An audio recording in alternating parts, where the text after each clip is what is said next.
cancer du sein est une maladie du sein due à une multiplication anarchique et incontrôlée de cellules anormales qu'on appelle cellules malignes.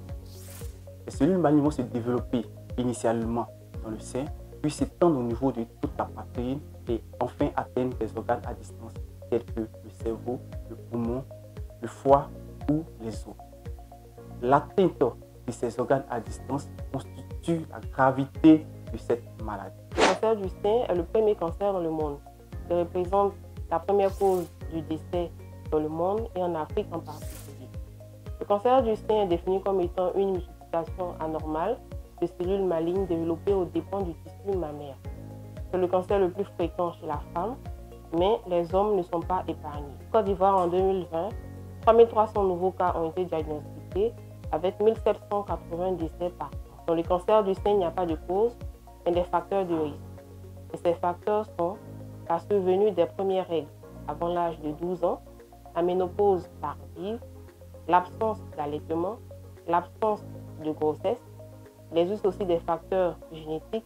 Donc si dans la famille, un parent, papa, maman, frère ou soeur ont eu à développer le cancer du sein, il y a des risques aussi de le développer.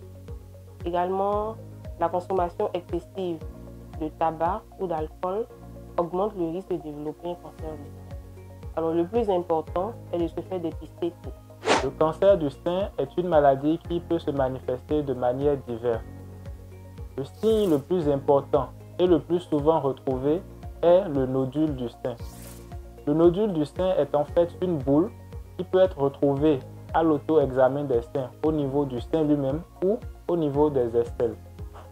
En dehors du nodule du sein, nous avons d'autres signes qui peuvent accompagner le nodule ou survenir seuls. Parmi ces signes, nous avons en premier lieu la douleur mammaire, qui est une douleur au niveau du sein.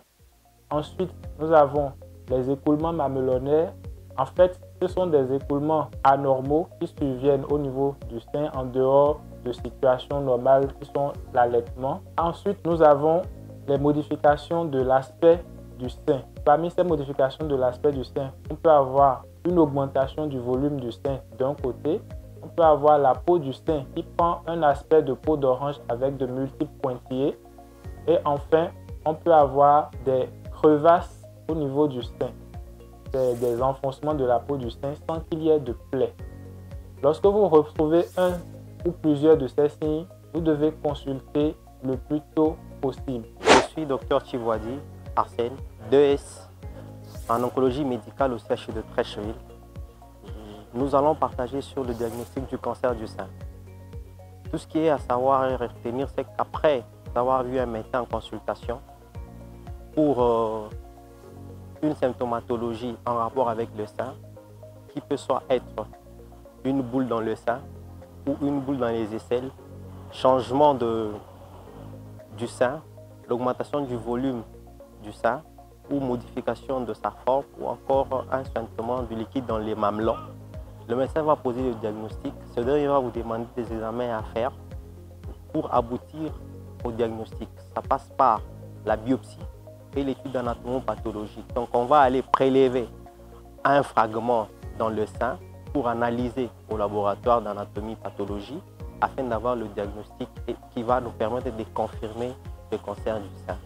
Le traitement du cancer du sein nécessite une collaboration entre le médecin, le malade et sa famille. Pour traiter le cancer, l'équipe médicale propose souvent un traitement qui dépend du stade de la maladie.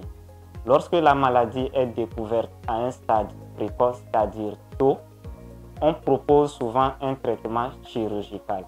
Ce traitement chirurgical peut être précédé de quelques séances de chimiothérapie, mais elle est souvent suivie des séances de radiothérapie et parfois quelques médicaments que la patiente peut prendre.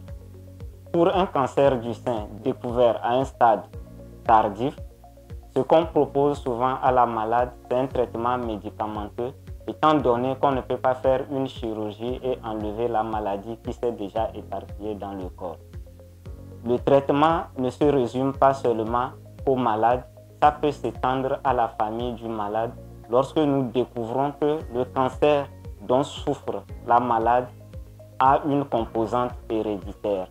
c'est-à-dire des gènes qui existent dans la famille, qui se transmettent de génération en génération et qui peuvent induire le cancer.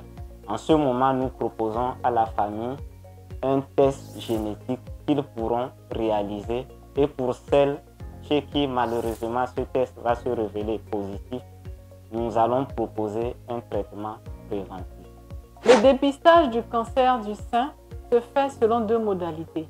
Avant 40 ans, il s'agira de réaliser une autopalpation chaque mois. Si une masse est perçue, cette personne est amenée à se rendre dans le centre de santé le plus proche afin de voir un médecin généraliste, un cancérologue ou un gynécologue afin de faire une prise en charge adéquate.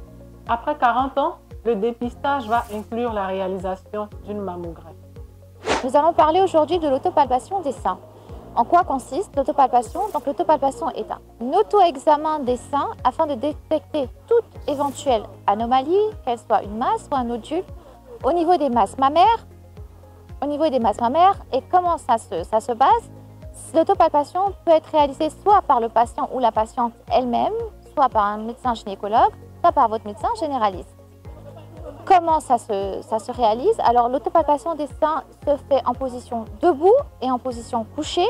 Debout face à un miroir, les bras le long du corps et les bras sur la taille. Nous allons rechercher une asymétrie mammaire, la présence d'écoulement mamelonnaire, la présence d'ulcération. Puis en position couchée, la main, par exemple, si nous voulons examiner le sein droit, nous allons mettre la main droite en dessous de la tête et avec les 3 pubs de la main opposée, nous allons effectuer en mouvement circulaire la palpation du sein en pressant le sein sur la cage thoracique, toujours en mouvement circulaire, afin de détecter toute masse ou nodule ou ganglion. Il ne faut pas oublier de palper aussi la région axillaire de haut en bas parce qu'on peut avoir aussi des anomalies au niveau axillaire et au niveau susclaviculaire aussi. Au CHU de Treichville, le traitement du cancer du sein dans certains cas est gratuit. Prévenir vaut mieux que guérir. Venez vous faire dépister. La maladie n'arrive pas qu'aux autres. Le dépistage sauve des vies. Le traitement, en l'occurrence la chimiothérapie, c'est pas la mort. Viens te faire dépister. Venez vous faire dépister.